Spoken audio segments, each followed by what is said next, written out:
City University Television presents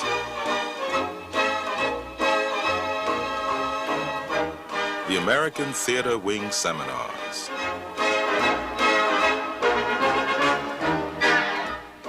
Working in the theater.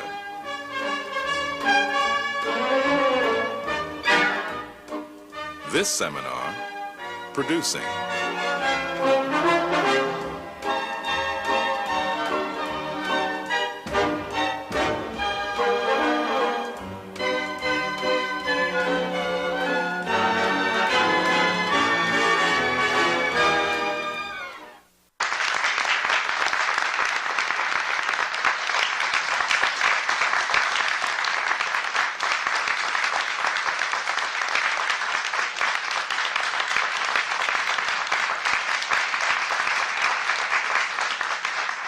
Welcome to the American Theater Wing Seminars on Working in the Theater. These seminars are coming to you from the Graduate Center of the City University of New York, right in the heart of Times Square, right on 42nd Street, where the heart of the theater really is. These seminars are but one of the Wing's ongoing programs. The American Theater Wing is perhaps best known for its Tony Awards, but the Wing is more than that. It's much more than that. It is a program that started long, long ago and today continues. From our legendary stage door canteen, currently we have a hospital show program, bringing live professional theater into institutions and hospitals. Our Saturday Theater for Children is a wonderful program in which, again, professional theater is brought into schools, brought into their own neighborhoods, and children line up, they make a commitment, they buy a ticket, and they're going to see a show. And that is the kind of habit of theater going that we think will provide the audiences for the future. It'll be a reason to go to the theater because they need to, not because the theater is a hard ticket or it got a rave review, but a need to go and have the magic of theater brought to them. These seminars, which you see, are based on giving an insight into what makes working in the theater. We have brought the performance, those people that are magical and alive and bring the words that the playwright and director give to them. And today's performance is that on the producers, the final say in what brings the theater to the audience. They are the people who take the risks and have the commitment and have the loyalty to the theater. And without these producers, there would be no theater. And so quickly, I want to introduce to you our co-moderators, Jean Dalrymple and Schuyler Chapin, and they will introduce to you the production team of Sweet Sue, currently on Broadway, and a wonderful production too. Jean Dalrymple, would you please take over right now? I believe that I was supposed to come second, and I think the cameras are planned the Well, other then way. I'll say Schuyler Chapin, and I will give you your full credit. Schuyler, Schuyler Chapin is Columbia University Professor of the Arts at Columbia University and is on the American Theater Wing's Tony nominating committee. Schuyler, would you start? Isabel, it'd be a pleasure. The first gentleman on my far right is one of those people who does the work that keeps shows going. And you never find him really on the front page of credits. It's always you have to look carefully in the program to find out who is the gentleman who is billed as the general manager, the fellow who really keeps it working. This particular gentleman has not only obviously been doing it for Sweet Sue, but at the same time he's doing it for Blithe Spirit. And last year did it for Aren't We All and Strange Interlude. Will you please welcome Larry Goossen.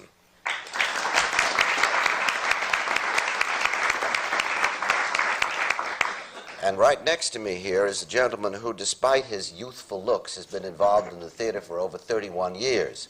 He is, of course, one of the co-producers of Sweet Sue, but equally important is the work that he has done aside from that marvelous play. And it includes most recently the organizing of the BAM Gershwin Gala, which reintroduced the Gershwin musical to the New York public. He's also been an occasional actor. If you saw the two Mrs. Grenvilles, he was stuck in there between Claudette Colbert and Anne Margaret, and especially well known for producing You're a Good Man, Charlie Brown. Will you also please give a warm welcome to Arthur Whitelaw?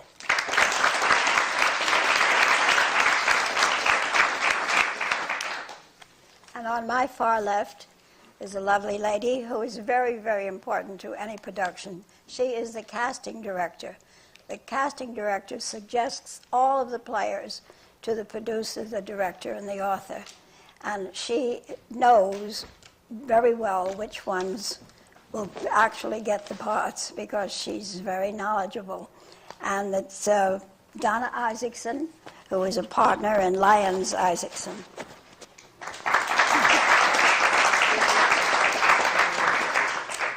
And next to her is someone who almost needs no introduction, a wonderful playwright, one of my favorites. I love everything he's ever written.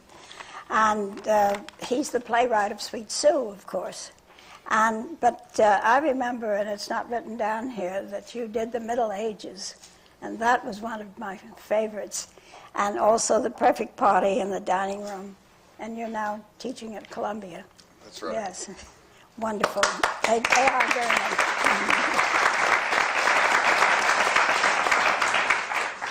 And right here is an old friend, Fred Golden.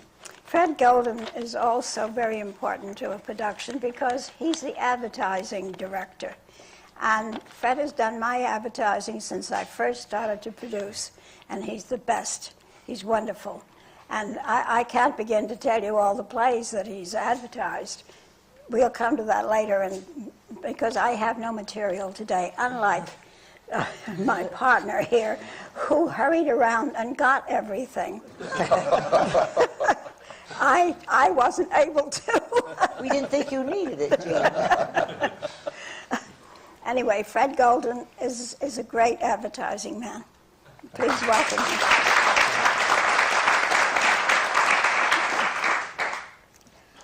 Now comes the moment, of course, having assembled all the people to do with Sweet Sue, to find out a little bit of how this project got started and what brought you all together. And obviously one should, I think, start with Mr. Gurney, who conceived the idea. Yes, I wrote it. I started. And then I think the first, I had a reading of it at the Actors Studio. But the first significant display of it was up at Williamstown, the Williamstown Theater Festival, last summer. And at that time, Mary Tyler Moore was interested in, she had just been in a movie and she wasn't pleased with the results of that, and she hadn't been terribly pleased with the results of her series, so she was interested in getting back on the stage. So the director of the Williamstown Theater Festival put her together with this strange script of mine that just arrived on his desk. She seemed interested, and so we put it on for 2 weeks up in Williamstown, which is a very nice and very low-key summer theater situation. Well, Arthur Whitelaw happened to be in Williamstown one weekend and see it, and I suppose I should now toss the ball to you.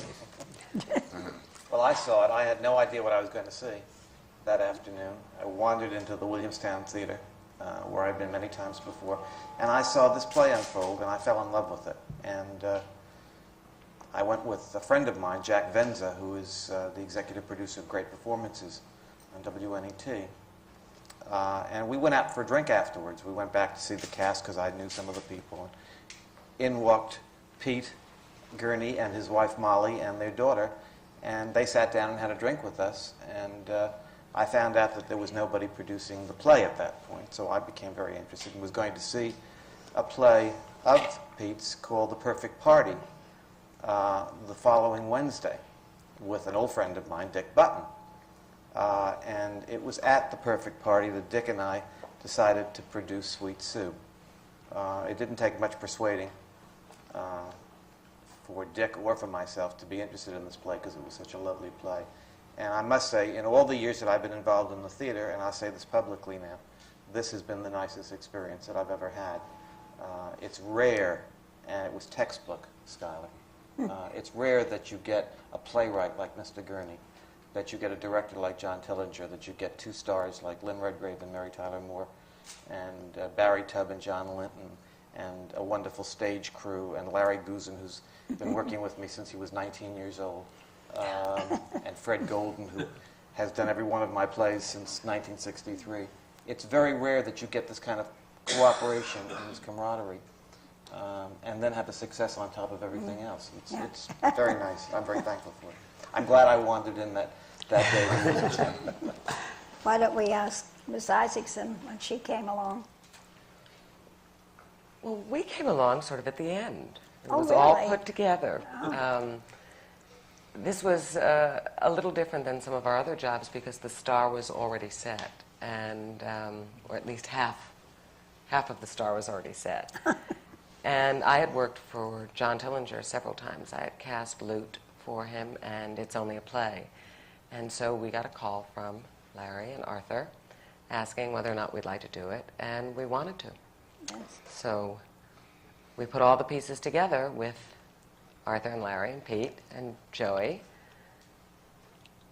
But that's a much longer process. How long did it take from your wandering into Williamstown and Dick Button and Larry to get the two stars, and then from then on? Well, Mary decided to do the play almost immediately. When she was told there was going to be a New York production of it, it was, a matter of a few weeks, I think, that she made the decision. Yeah. And it was, I guess, based on Mary's name, everything sort of fell into place. Larry had worked with Lynn in Aren't We All last year. And Lynn was interested in doing another play on Broadway, but she'd been offered so many revivals, she'd never had a part that she'd originated since, I guess, My Fat Friend. And she wanted to do a new play. So we sent her the play, and that night she read it. And the next morning called and said she was coming to New York, and she met with us the next day and decided that she'd do the play. So everything, it was one of those blessed events. Everything just fell into place. We got the theater we wanted. The money was no problem to raise. We raised the money, I think, in 2 weeks with 28 investors. How did you do that? The old-fashioned way. On earnings. Well, I have a group of people that have been investing with me for years, and Dick had some people that had invested in a play that he did some years before. Then there were two lovely people who I love dearly, the Langworthys, David and Norma Langworthy, who had been co-producers of The Perfect Party. And when we approached them, they absolutely wanted to come into this, and so they did. And then Byron Goldman, whom I produced Butterflies Are Free with, and Minnie's Boys, read the play and loved it, and he decided he wanted to be involved with it as well. So we put this team together, and it was just magic. It just absolutely magic. It sounds most unusual for a production. Yes. Then Larry that quickly. Larry was able to book an out-of-town theater because Pete and Joey wanted to go someplace first to try out the play and get reviews, because it was not reviewed in Williamstown. It wasn't allowed to be reviewed. So we were able to go to Boston, to the Wilbur Theater, which is one of the prettiest theaters in America. And we played there for, 3 weeks? Was it, Larry? 3.5 weeks. So we all had Thanksgiving. We've gone through all the holidays with this play. We had Thanksgiving in Boston, we had Christmas in New York, and we just had Easter in New York. It's a good ride. Yeah, it's very nice. How did you choose a theater, Larry? Is that your job? Well, no, it's not actually my job, but Arthur and I looked around and surveyed what was available, and the Music Box was available, and Arthur said, I've always wanted to do a play in that theater. That's my favorite theater. And we went and saw the gentleman about it, and they were very keen to have the play, and it was indeed available, and it didn't look like there was going to be anything that would interfere with our booking it a couple of months hence. And so we got it, and we were very happy to get it. And the play looked lovely in the Music Box. And now we've moved across the street, and we are at the Royale. What was the reason for that? Well, another booking came along for the Music Box, and we got pushed out. And the Schuberts very kindly offered us the Royale, which is directly across the street from the Music Box. And so we just picked up our scenery and moved. It cost us $2,000 I a was foot. just going to ask, does it cost a fortune? Couldn't you carry any of the things across the street? We did. We did. That's really That's a good cooperative producing. show. That's right. When you spoke about casting and coming into it to complete the casting, I think it would be very interesting if you could speak a little bit about that process. Our big search really were for the kids in this particular play. And there were unique problems and unique things that attracted actors to this. First of all, the young man had to appear without his clothing on. So you have to eliminate X, Y, and Z because they don't want to do that. They had to have great sense of intelligence, be of a certain region to the play, be of a specific age, and there were very definite qualities that we were looking for, which was somewhat against what everything else seems to be. Lately, you're always looking for sort of young, street, sexy guys. Here we were looking for Dartmouth graduates, preppy, 21. We really had to keep it to that age. And two of them. So we started the process, and the list was very long, and then it got shorter and shorter, because for some reason people came in and just weren't able to handle the material. I mean, you look at it and you think, oh gosh, it's Pete Gurney, you know, there's got to be, you always hear, there's got to be 100 people out there who can do this role. And somehow the humor missed. It's a light piece. It's like a souffle, you know, and it's either going to rise or it's going to sink. And Barry Tubb, who had done it in Williamstown, and I had gone up and seen it, I thought had done a remarkable job. And it was someone who really didn't have a lot of stage experience and had only 2 weeks rehearsal. So he was really growing with the piece. And just as he was getting to that point, the show was over, because it runs for such a short period of time. And he wasn't available to us during this process, so we couldn't even sort of play around in combinations, which very often we will do. But he kept sticking in the back of all our minds, because he brought so much to it. So we tried to think, well, if it's Barry, and if it's Mary, and if it's going to be Lynn, then who's that fourth piece? And we saw about 200 young men. Narrowed it down to about 5 or 6, went into the Music Box Theater. Lynn was not able to be there at that time, but Mary came in and watched and read and worked with these kids. And John Linton just brought something to it that nobody else was able to bring. He needed to have a certain danger. He needed to have a sexuality to him. Mary and Lynn give up an awful lot, so it has to be a very special young man who's going to sit in that seat and change this woman's life.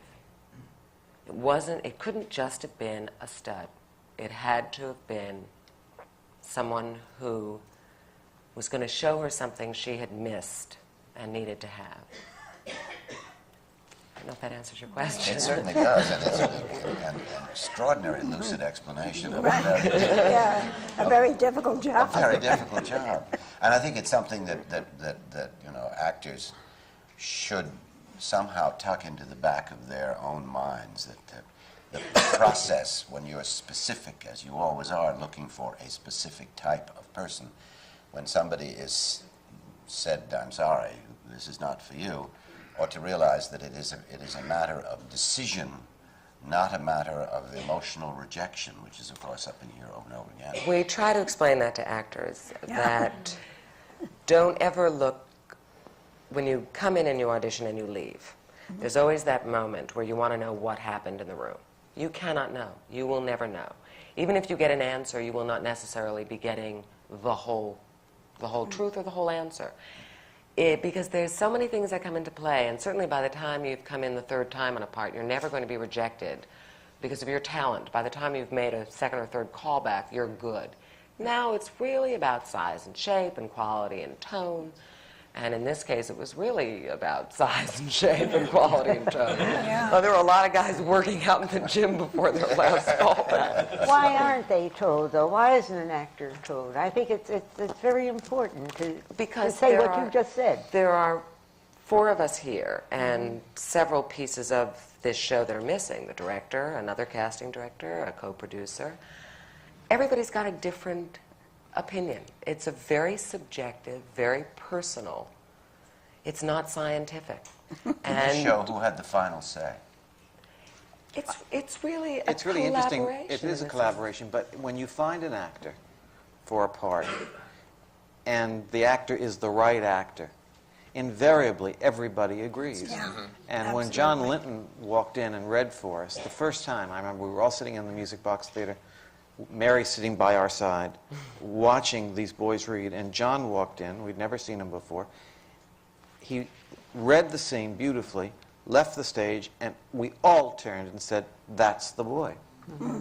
There was not a question in our minds. Yes. So you do know, and I don't know, Isabel, what that magic is that'll make an actor appeal to you like that. When we did Charlie Brown, or better yet, when we did Butterflies Are Free, I remember we were auditioning people at my office, which was then over on 44th Street, and we had a center room, which was our casting room.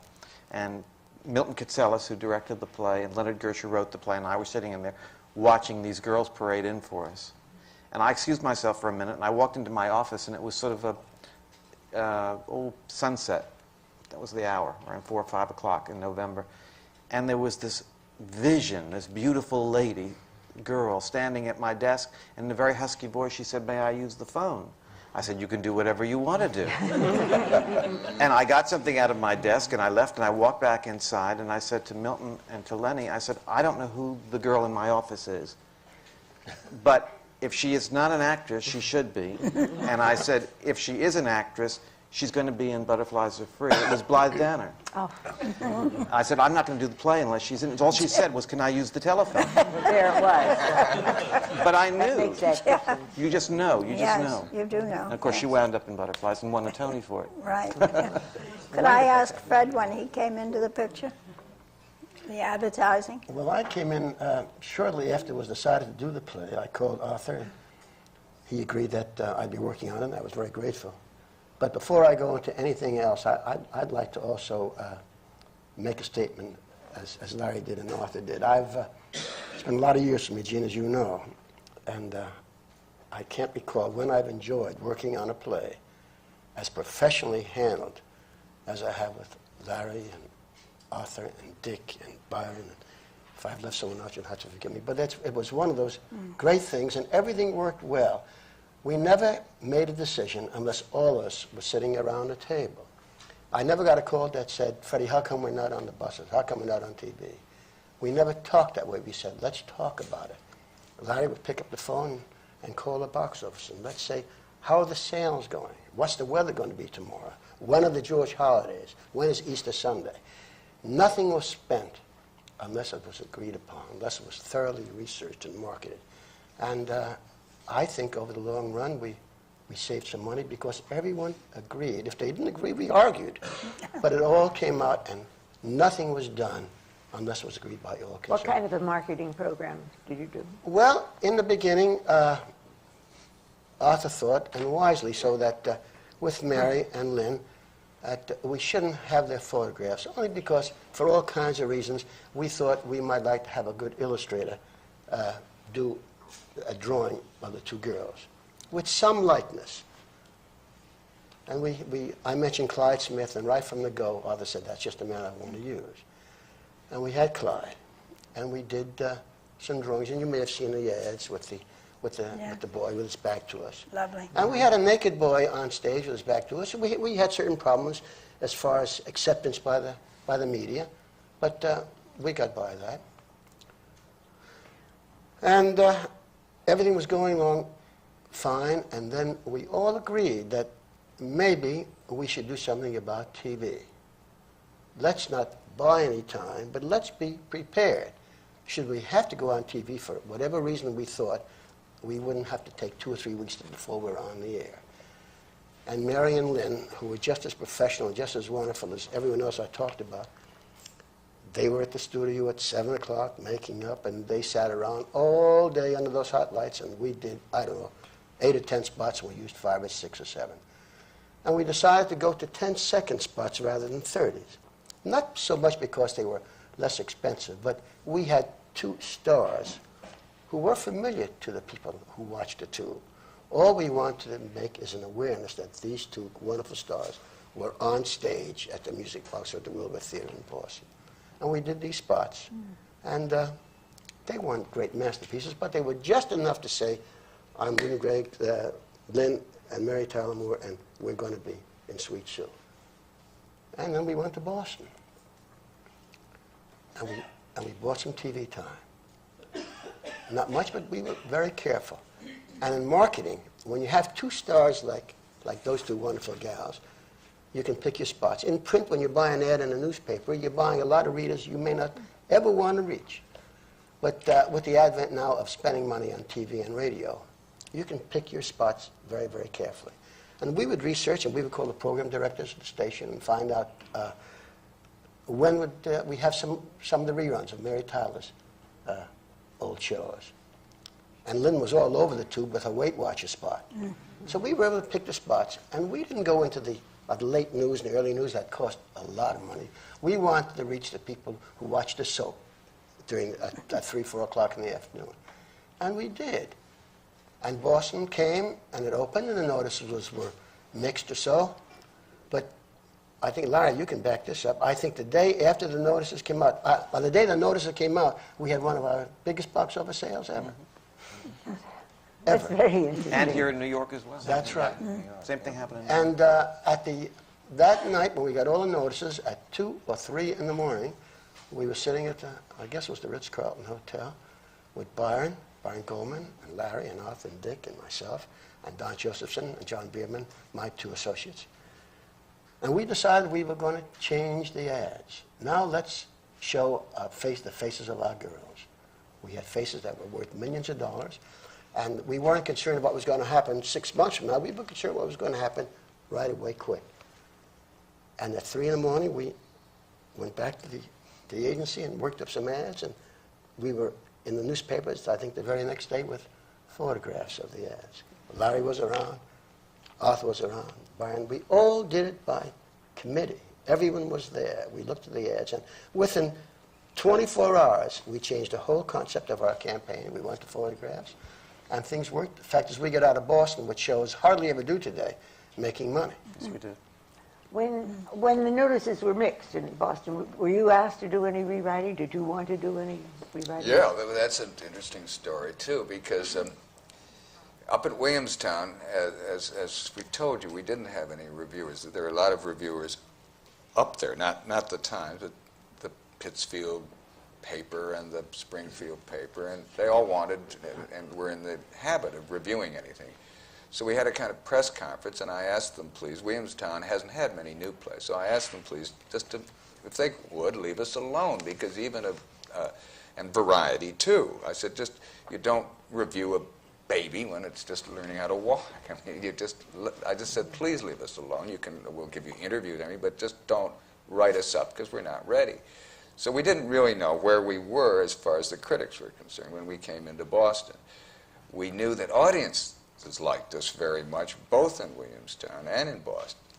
And yet, when the reviews came out in Boston, it was really quite shocking, at least to me, and I suspect to other people, because they weren't all that good. And the audience had been, in both places, had been so enthusiastic. I was really kind of amazed. I mean, I just didn't expect it. It was like driving a car into a stone wall. Now, here was, again, another example, I think, of the supportive aspect of good producing rather than, I can conceive of a situation, and you certainly see plenty of movies about where the producers start yelling at you and you're up all night pounding a typewriter at the Ritz and trying to get things right. Well, the first response on the part of Arthur and Byron and Dick was just, well, let's just, we're still good. Listen to that audience. And then after the dust settled a little, I said, well, now, I don't like to read the reviews that much, but if you could possibly summarize them for me, and if there's any pattern, anything that seems to be pervading all the reviews, I'd like to hear about it. Maybe we can address ourselves to it. So they did that for me. Larry was there, and without any kind of nervousness or indignation, or you got to do this by such and such a date, or we're in terrible trouble. They just said, you might think about this, you might think about that. And I did. And we slowly kind of took the ship and righted the ship a little. Added a little here, took out a little there. All the actors were very helpful. We had enough time to rehearse.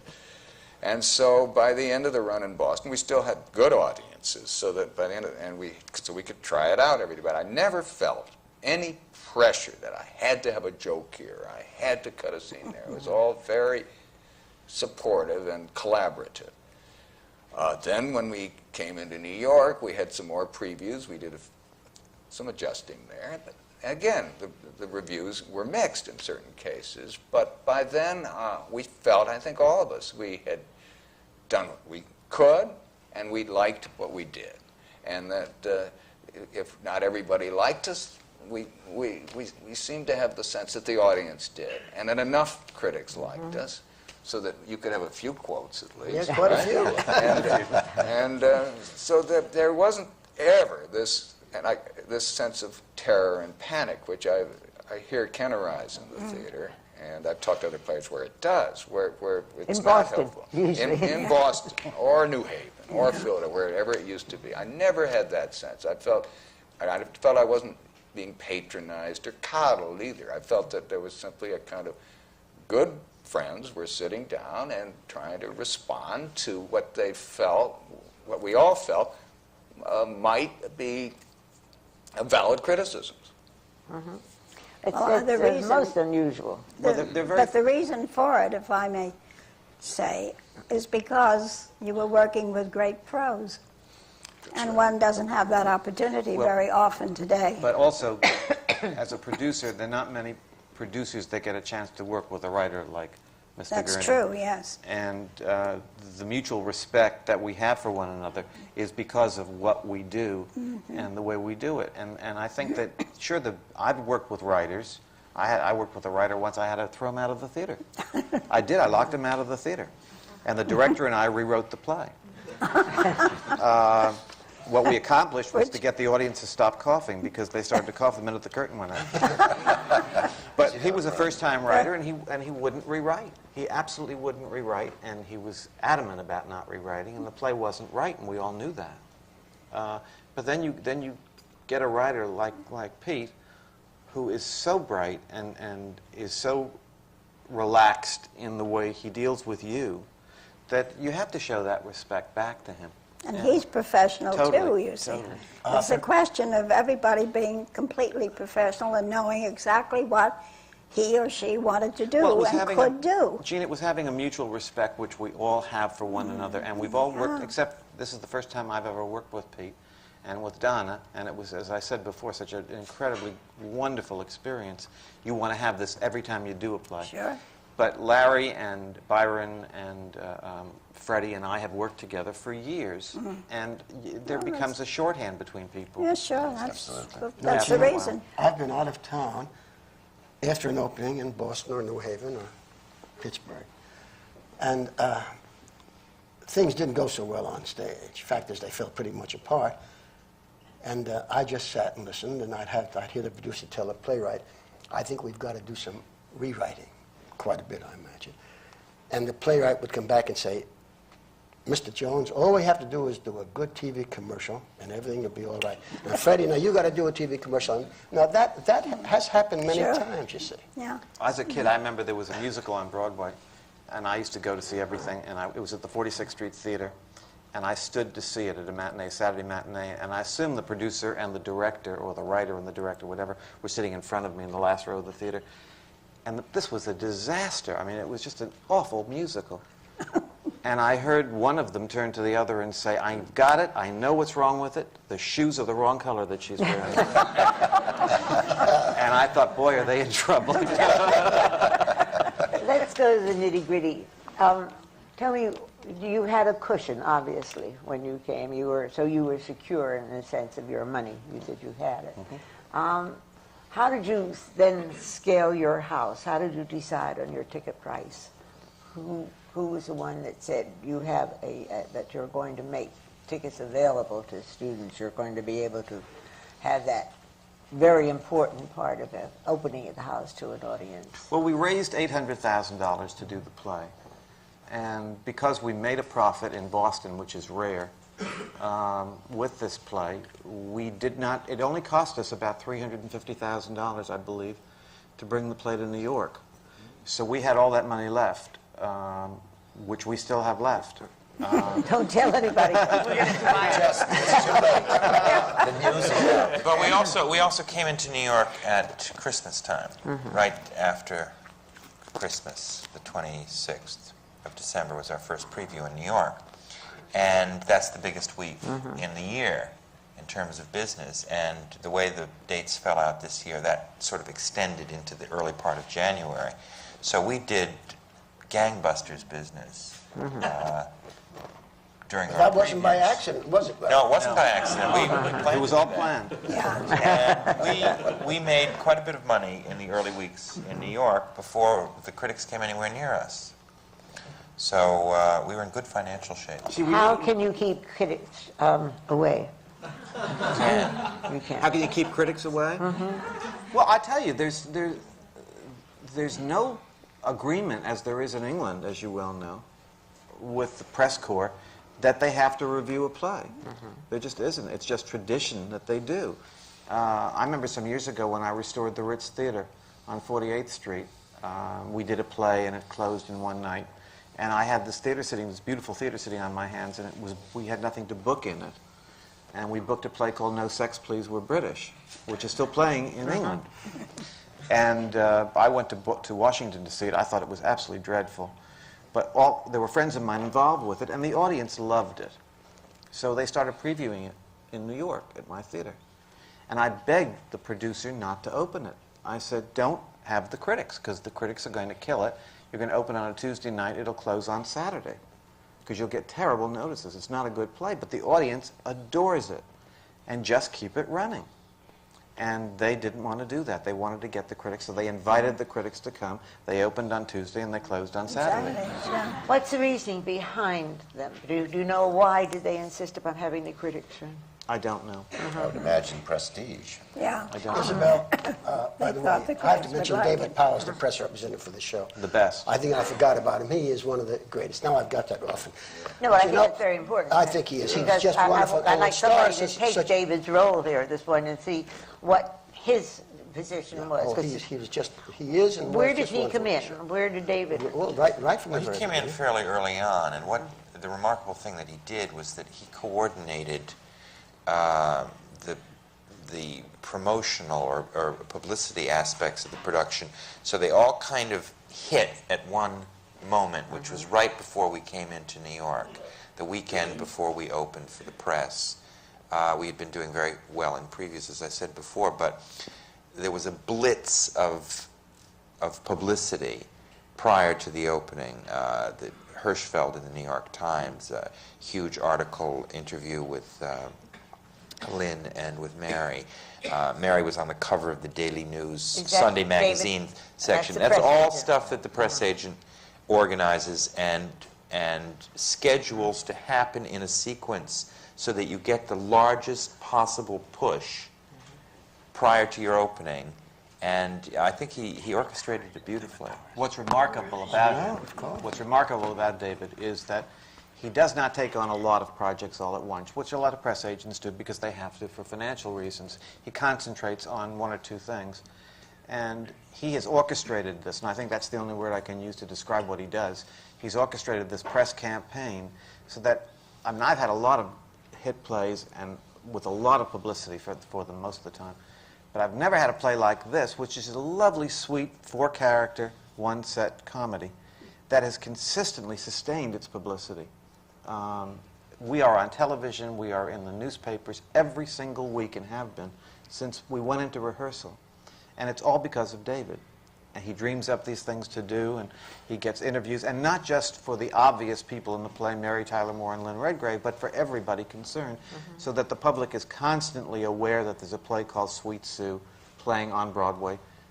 Just in the a little theater. aside, when we asked David to come, he was very sweet, and he said, I can write and I can do all these other things, but Isabel, I really can't talk.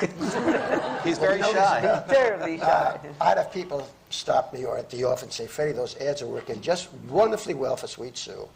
And I'd smile and say, thank you very much. But in here, I knew it was David Powers making me look very, very good. He did some wonderful things, and we would talk on the phone together again. I'd ask him when something was going to break in one of the magazines. So we could try to coordinate ads. And Where does newspapers press everything. and advertising come in? How did you, in the budget, in the line of budget, how does it fit in? Well, It's confused in many people's minds. that I guess Larry advertising and could, press could are the better same. answer that. Well, the press, to the greatest extent, is the press agent's job. Is he is dealing more or less with elements that you do not pay for, more than elements that you do pay for. Freddie's job is to buy time on television and to place the advertising, the print advertising with the newspapers, all of which represents a certain number of dollars in your advertising budget. The press agent really is looking for feature articles, interviews, that sort of thing, which you don't pay for. I mean, there's certain expenses involved in doing it, but you're basically talking about free space, booking people onto interview programs on television, the Good Morning America show, all that sort of Barry thing. had an article in People The Magazine. People Magazine thing, which was How important is that? very- How is it- To him, it's Very very important. important, and therefore to the show. It, But that's Anytime something, somebody- the People Magazine article that they did on Barry Tubb, which was out about 2 weeks ago. 2 weeks ago. That's been in the works for 3 or 4 months. And it was a long-range thing that David was trying to promote for the show. However, the press agent also does participate in all of the advertising meetings because his input and his eye on how you market the show overall is an important ingredient. He also, it's the first time I've ever worked with him, and certainly it's not going to be the last. He's a very gentle man, as you know, Isabel. And unlike a lot of press agents who have to ballyhoo things, I mean, he does things in such a gentlemanly way. And it's fun to work with him. And we are on the phone every single day discussing all the aspects of the play. I mean, he came to Boston. His opinion was very needed and very valid about what the play needed, what he thought of the play. He was included in all of those meetings. It was very much a communal effort on all of our parts. Again, the word respect comes up because we all respected one another's opinions. And we've all been around a long time. I mean, we've done a lot of plays, and if we haven't learned something by now, then we shouldn't be in this business, I guess. Well, I think you represent that wonderful continuity in the theater. Yeah. I think the other important thing to say about David and his contribution was that when we started this project, clearly we had 2 big stars. We have Mary Tyler Moore and we have Lynn Redgrave. And there's a certain style of working with stars that it seems very important to have the right press agent, a kind of marriage between the personalities so that you get the most out of your stars in terms of what they are prepared to do, what they will do. Mary Tyler Moore, for instance, won't do every sort of interview. Lynn is much more easily approached. And we felt that it was important to have a press agent who was sensitive to their needs as actors. And I think David accomplished that beautifully. Oh, absolutely. I think he's the best in the field for that. I've worked with David for many, many years. He's a gentleman.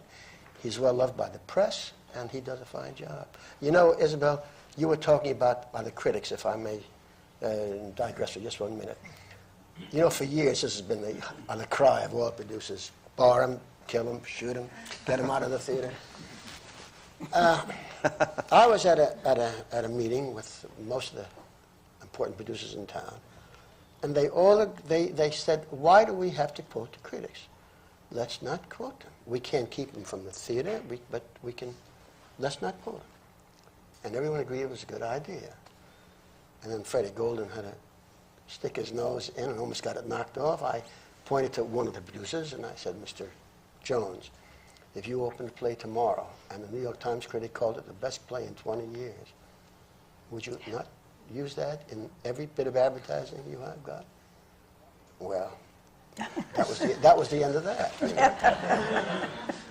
There has to be, I would think, some way of a united front or a united organization of producers that can overcome the bad reviews, to find a way of doing that with the critics and let the audience make the decision. We've talked about England, and it doesn't have to be the one theater, the one newspaper in England that can make or break a show. They have time because the critics come out all during the week and possibly not for another week. With due respect to the critics, I think the only way to accomplish that is to have enough money in reserve when you're producing a play to keep it running, to advertise it properly, not to stint so that you can get to the public until the public finds the play.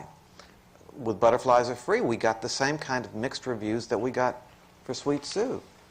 And there was no line the next day at the box office. And we finally closed after 3 years of running because we had enough in reserve to keep it going until we found our audience. And if you, in fact, do have a play that the audience likes, they are the final arbiter. They're the ones that are going to tell you whether or not it's a hit or a flop. Well, Arthur, with Sweet Sue, for instance, we got some good and not so good, and we decided we'd just sit and wait just a little bit. We had 2 stars, and business in Boston proved that we could overcome. And when we thought the reviews had gone by the boards, and they had, we had enough good reviews then, and we hit it just as hard as we could. Reviews, as they say in the advertising business, the Wednesday paper, we use it to wrap fish on Thursday. And people forget about them, and we waited, because if one tries to rush in with a quote ad, and I've read the notices, and I'm a theater goer, and I know what I read was not good, and I read a quote ad, I don't believe it. I just don't believe it. I believe that they're all been trumped up and fake. But if you let it go by, and pretty soon you're going to pick up some good notices. The fringe papers come in, the magazines come in, and now you've got something honest to say, and you say it as hard and as well as you can, which is what we did, and I think it works. Yes, but you had the money, and obviously that's the way a show should be produced, to have enough four money. characters, which is a lot less expensive to run than a musical. So everybody always talks about the critics and how can we change it, and why does one particular person have the right to close down a $3 million investment. And I mean, I cast a show called Stepping Out that we worked so hard on. I mean, it was a cast of 13, and the show had great heart, and it had mixed reviews, but reviews good enough that this show would have found an audience. But how do you carry in a small theater like the Golden, where you can't charge a lot because it's not a musical, and it only seats 960 people, and it's very hard to carry that cast, or it's very poor management. I don't know, because I never really get involved with the management of it.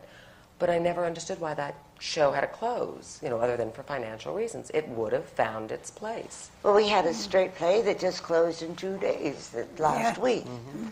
And it's a question of economics, I'm sure. But That, and also I think producers sometimes lose heart. They don't really believe in what they're doing, or they don't have the experience to back up their beliefs, because they don't have any reference from past times. And with this play, we just doggedly believed in it, right from the first. All of us did. And we were right, obviously, because people do like it, and they have been coming. We also had a fairly healthy advance. We had a good advance. Which helps. Yeah. That helps, you know, Yes. restore your confidence with mixed notices. I think, you know, very often you find yourself in the position of opening a play to not sensational notices, and you may be sitting on half of your capitalization and not having spent it, thinking, well, we've got the money to promote this play, but there's no interest in it because you can tell by looking at the advance sales that you haven't sold any tickets for the next 4 or 5 weeks to any extent. This is And true. then you must make that very hard decision of if the reviews are not good enough, should we spend this remaining money that belongs to the investors and go for it, or should we give the money back to the investors and take the hint from the advance sales? Cut your losses. I did a Cut your play. I losses. did a play in London a few years ago that I co-wrote and I directed, and I loved. And I thought it was wonderful, and it got fairly good reviews also, but nobody came to see it. And each day, the number of tickets that were sold were less than the day before. So, I mean, there was no reason in the world to keep that play running. As much as I loved it, I realized that I was sitting on an island by myself, that the audience didn't like it, and they weren't coming and they weren't telling their friends. Unlike our play here, where they have been coming and they have been telling their friends, and the advance stays the same, or it bills in good months. That has to be word of mouth. It has to be somebody saying that they saw it and they liked it. Larry's observation, I think, was sort of typical of what's been going on the last 6, 7, 8 months with the show. The box office, to me, is the key of whether we should spend money or not. A play has a certain charisma, and people are coming to see it. When the grosses go up on Broadway, if our grosses go up in the same percentage, we've got a shot. If everybody goes up and we don't go up or we go down, we can be in trouble. And if they're not coming, and I'm in the advertising business for a long, long time, I don't know of any ads. There are exceptions, of course. I don't know whether you can force people to go to the theater. There has to be something about it. Now, the danger there is if they're not coming, and you think you have an audience show, and you spend a lot of money foolishly in advertising, trying to force them to come, and they don't come, now there's no place to go but close. But if you think you have a play that audiences will like, and that proved to us in Boston, we don't spend that much money. We do what we call a maintenance kind of schedule, saving any money to cover losses, operating losses. And then if the show works, if people come, it's more important to keep the show alive and keep it running on Broadway than to spend money when people aren't watching the ads, aren't concerned about going. And you find out quickly enough, Isabel. You know right away whether they're coming or not. But this is all from experience, too. We did a play some years ago, Freddie and I, a musical on Broadway, that got rave reviews. I've never seen reviews so good. It's like your father and mother wrote all the notices. And we took a double truck ad out, which is a two full-page ad. We were the first to do that, I think, in the New York Times. And those years, that was very expensive. I think we spent something like $36,000 or $38,000 for those 2 pages in those years. And we ran, a half a season or something with that play. The play's certainly seen a life of its own. It's been done all over the world since then. But the audience did not come. And I kept that show going, and we advertised. I think we must have spent $1 million, close to $1 million in advertising on that play, and lost the money. We never got it back, and probably won't get it back. But that was because we just thought we had a play that should be seen, and we were wrong. So you have to learn from your mistakes. Which one was it? Strider. Oh, Strider, yes. which was a wonderful show. At some point, I'd like to know about the advance, how you got the advance. But right now, we're going to have to take a break for questions. And this audience has got a lot of them for you, so don't go away. And just take a little rest, stand up, stretch, and come right back again. Thank you.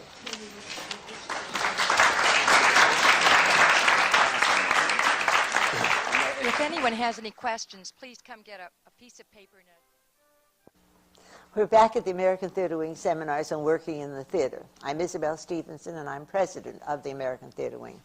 We've been bringing you these seminars to give you an insight into what it is to work in the theater. We've heard from the performers, we've heard from the playwright and the director, and now this is the production. It's a production team of Sweet Sue, and it is a very interesting and exciting group of people that we've been hearing from, the people that make Sweet Sue possible. They're all talented, and they're all very, very responsible. They've all loved each other while they've been talking to us, but now we're going to get into some nitty-gritty financial things, and we'll see if they continue to love us and each other with it. Our co-moderators are Jean Dalrymple and Skylar Chapin. And will you continue with your Certainly questions? will. I wanted to ask Pete Gurney, in this fascinating conversation about the procedures that have kept Sweet Sue from its beginning to the point at which it presently enjoys, and all of the advertising and promotion and decisions in this, how much did you have to do? What say did you have in how your play was to be promoted and kept before the public? Well, I think I have to say not that much, and I'm glad. Not that much. I think one of the qualities of a good producer is knowing when to protect the playwright and when to keep the playwright out of it. I think I would have been very nervous and very, I don't think I would have contributed very much in many of these discussions. Underneath all these decisions, as I think you've heard, is a kind of overriding faith in the play. And when we opened, and some of the reviews weren't highly enthusiastic, the playwright normally gets very down. You take it very personally. I think this is always the case. You have to deal with your own psyche on that. So I don't think I would have been much help. And so as the advertising changed, and I suddenly saw the lovely faces now appearing in the Times rather than the drawing, I would just say to myself, wow, I mean, that's interesting. I like that.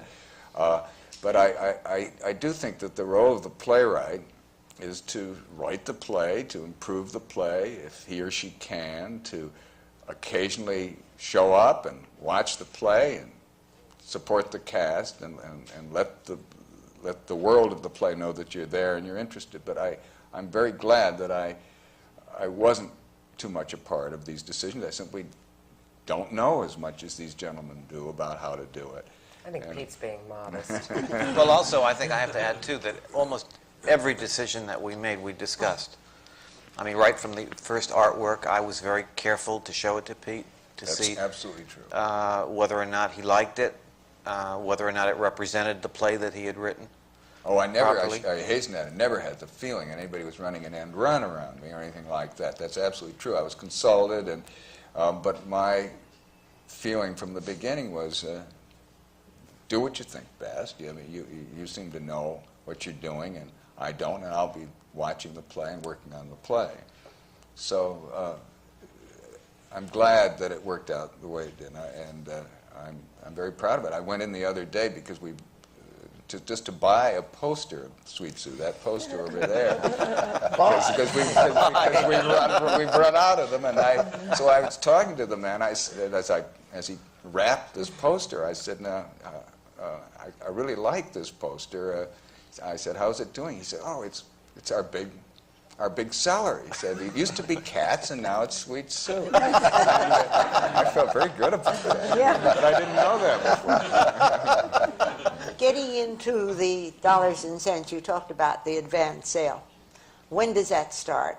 Who started working on the advance sale, on group sales? Well, before we took our first ad, which is where the actual selling of tickets begins, because you take your initial advertisement announcement ad prior to opening the box office the following day in the Sunday Times. And prior to doing that, we had contacted this small group of theater party agents who book theater parties for various groups and benefits and such, and let them know that the play was happening. How much prior? Well, as soon as you know what theater you're going to, you get in touch with these people and give them the price scale, and give them your performance schedule, and give them all the pertinent information about the production that they need to go out and sell to their groups.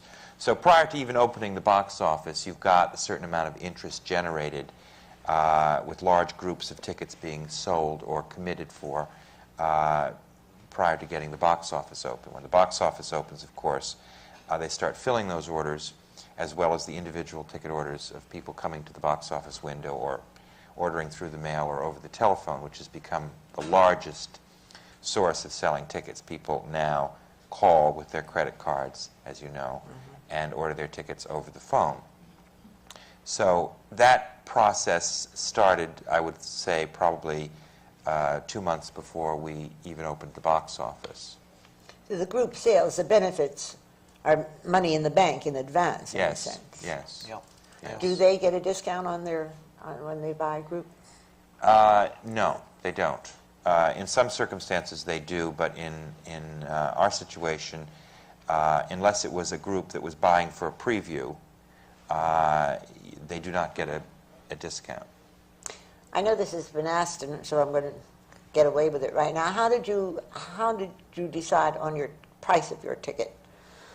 How do you decide on how much the orchestra, how much mezzanine is? There's no longer a balcony. Is there any reason why? Well, you have a Semantics. You have a certain calculation you do up front when you figure out how much it costs to mount the play or how much money you're going to raise. You need to also figure out, because you need to tell your investors how much money you can earn each week, and that is based on how the house is scaled, how many seats you have, what the top price is, how many seats at the top price, and you go through these calculations and you come up with a formula that you can then tell your investors that in X number of weeks, at a certain capacity, you will be able to return their investment. Now, you always try to paint the rosiest picture possible, because that is the exercise is to get people to put their money into the play, to get it on. But to answer your question, the scaling of the tickets is keyed to how many seats you have available, and The cost of the production. The cost of the production, and the personal philosophy of the producers. Do the producers want to make a certain number of tickets available at a much lower price so that they can encourage students and senior citizens and people who can't afford a $37.50 ticket under normal circumstances to come and see this play as well? So a lot of it has to do with the personal philosophy of the producer. If you had a full house and you had a $25 top, would you not be able to make as much money as if you had a half-full house and a $40 and $45 top? Yes, you would, but I think I hate the prices on Broadway today. When I think back, only 18 years ago when we did, or 17 years ago, when Larry and I did Butterflies Are Free, the top price was $9.90 on a Saturday night. And I thought that was high then. Our top price is what, $37.50 now. Saturdays. On Saturday night. And what goes into the cost of that? just to answer your question, I think, though, I don't think the public will come and fill the house at $25 just because it's a low ticket price. No, not just because it is, but because they can afford. More people then can afford to go to the theater. But they don't come to the theater. The balcony seats, I've heard Bernie and Jerry, who are the Schuberts, talk about this all the time, and they're right. The balcony seats, or the mezzanine seats, are always the last to sell, which are the less expensive seats. People want to sit downstairs in the orchestra. Because it's an occasion to go to the theater. That's now. right. You're spending that much money. It has to be an important occasion. You have to sit in important seats. I mean, I hate the fact for a musical that you have to spend nearly $50 a ticket. It's ridiculous. Well, also, except for a handful of shows which are out-and-out runaway hits, I think we have to deal with the fact that we are in a cut-rate business.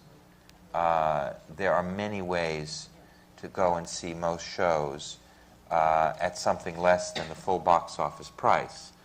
The full box office price is something that we hope to get on Saturday night when there is a massive audience that wants to go out on that particular night. But the rest of the week, there are tickets at the half-price tickets booth. There are all sorts of programs like TDF, which provide cut-rate tickets. So we have to be aware of the fact that the tickets are being scaled as high as they are because a lot of them are being sold at a cut rate. That's very true. Very true. I think that if we did not have a tickets booth with cut rate tickets, where you could go to get most plays on most nights at half price, you wouldn't have to scale the tickets as high as you do to make up for the discount. I'm going to now open this to questions from the audience, but I'd like you to think about one very important and full question that I'd like to ask, and that is, if you can give me the distribution of the breakdown of your costs. What goes into royalties, what goes into production, what goes into all along the line in percentage, not asking for that. And I will have you ask the first question. Come up to the microphone, please. Sure. Hi, my name is Aubrey Simpson, and I'm a playwright, but my only experience with production was at La Mama, which was very controlled. What I would like to know is if you could explain in a little more detail the optioning phase of this adventure. For example, how long is an option taken out, and some of the legal details? Well, this particular play was optioned under a new format which was created by the Dramatists Guild and the League of American Theaters and Producers. It was one of the first plays. It's one of the first plays to have been produced under this under that contract. New contract, which has evolved, and it's called the APC, the Approved Production Contract. Which, as a producer, I think is a very under normal good circumstances, you would option a play for 6 months or a year. Under the circumstances of this particular play, we optioned it for a very short period of time because clearly if we did not get the play on within 3 months, we would not have had the availability of Mary Tyler Moore. When she announced her interest in doing the play on Broadway, indicated that it had to happen within a certain time frame or she would not be available. She could only give us 6 months, and those 6 months had to start in October, November. And so there was no need to option the play for a whole year. But under normal circumstances, you would be optioning a play for a year. I have asked the question and paused not for an answer. Can you give me the breakdown of the distribution of royalties, salaries, and so forth? Can you go through that very quickly before we go to our next question? How do you break down your budget? Well, you've got fixed costs, which are your salaries of your staff, your box office, your backstage people, your dressers, your wardrobe people, your salaried employees, your office charge, your management charge, your advertising costs, and then you've got royalties, and the royalty people are your director, your producer, your author, the stars in this particular case. And you get all of these figures to a certain amount, and that's your break-even point. What percentage of the budget would the royalties be? The weekly operating budget, the royalty package, when you add up everyone's percentage, comes to, I believe, on this play about 12%. Which is not outrageous. What I was going to say before, when the young man asked his question about optioning a play, this was one of the first plays to be presented under the new Dramatists Guild agreement, which had really not been tested much before. And I just like it to be known that I think it's a very fair contract. The old contract that we were under for many years was very much unfair, I think. It didn't deal... Antiquated. It was very antiquated. It didn't deal... It was something that had been set up back in the 20s. It didn't deal with the realities of money today. This contract does, and what it provides for, Isabel, is that if you have a losing week, everybody is tied into this contract, so that all of your percentage people are tied into the Dramatists Guild contract, Well, in their contracts, so that you have your royalties are waived, or they're minimal royalties, so that you can get through periods that are maybe not as good. We had 2 weeks in February, I believe, when there was a Long Island Railroad strike and there were 2 major snowstorms. A lot of plays closed. We were able to get through that period of time because our costs were low enough based on this contract, I think. And because of what Fred Golden and Don Josephson and his group did because of our advertising, so that we could maintain a certain level, cost level, to get us through those periods. And that's just the way good business is run. That's the way business is run. The way most business should be run, right? Yes. I'd like to ask Mr. Whitelaw, what kinds of questions do investors have of a producer? What do angels want to know about a play before they give you their money? Even those that have been angelic for you before, even those that you have a history with. That's a good question. It depends on the person. Most people who invest, I think, in a play don't invest to make money. Most people invest because of the glamour of going to the opening night party, meeting the stars, being informed every so often about how their investment is doing. They can tell their friends that they're in a Broadway play or they're in a movie or a television show. I think that's nonsense. I think that business is business, and an investor should invest to make money, not lose money. And that most plays, if they're produced properly, and if they're lucky like we are, can pay back their investment. If the budgets, as Larry's been describing, have been worked out properly. My question is for Mr. Fred Golden. How is your marketing different, sir, if you have no stars in your production? Oh, there's quite a bit of difference. I'd like to have all my shows with Lynn and Mary Tyler Moore. That would make it a lot easier. In the past 7 or 8 years, where we got into broadcast advertising, it made it easier because one could be very selective as to where you buy your radio time or your TV time. If it's a kind of a play that you think the people who watch the news, whether it's radio or TV, that's the direction in which you go. If you think it's a play that out-of-towners might like, such as Our Stars, you go into the market that's within 50, 75 miles of New York City, because they do come and see these shows. The one newspaper you can't afford to stay out, unfortunately, is the Times. That is a must, because regardless of what numbers we all get, the Times is still the paper that sells the tickets.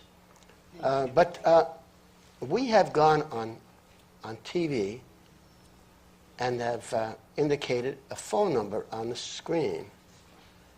And I've checked with the box office or with the people who are answering those phones.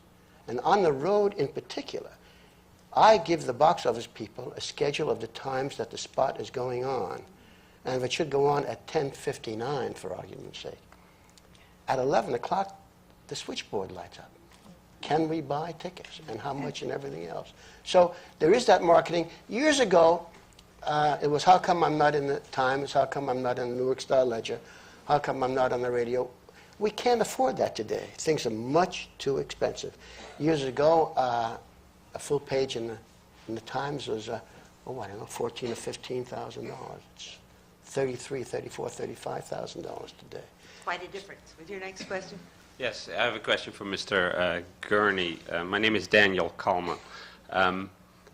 How does an unknown playwright, and I'm sure you once qualified for that category yourself, and I do right now, how does he or she get his foot in the door? I mean, how do you present material that is not well known? How does he present it to a producer?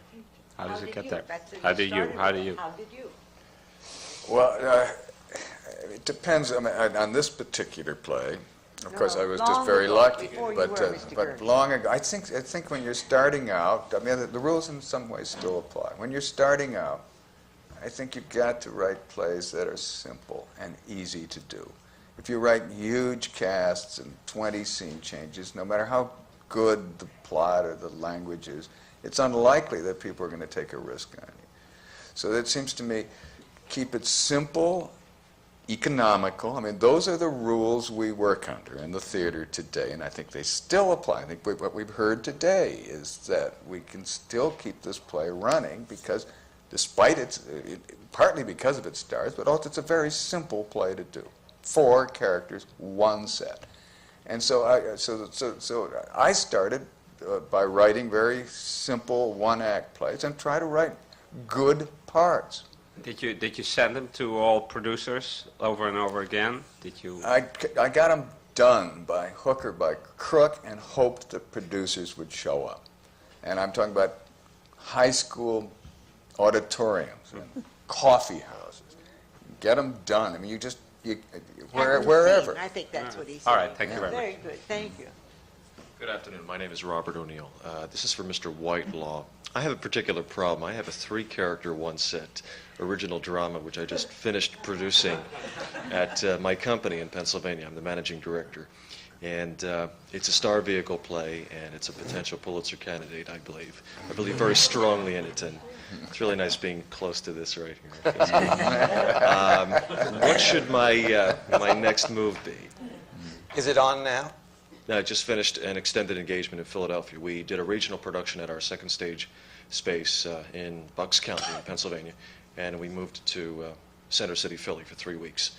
And Philly did not go too well because we weren't able to get the same word of mouth that we got in Bucks County. But we were aware of that, and we think we need to go back to the script. But we feel that in order to get it on in a year and a half or so, we need to do something with it now, and I don't know what that move should be. Well, I think what just happened with Fences is a good and Fences has inspired analogy, me. because they tried to do Fences. I loved it. I just saw it last week. I think it's just wonderful. Very deservedly got the Pulitzer Prize. The play had a year or a year and a half on the road or in various incarnations around the country.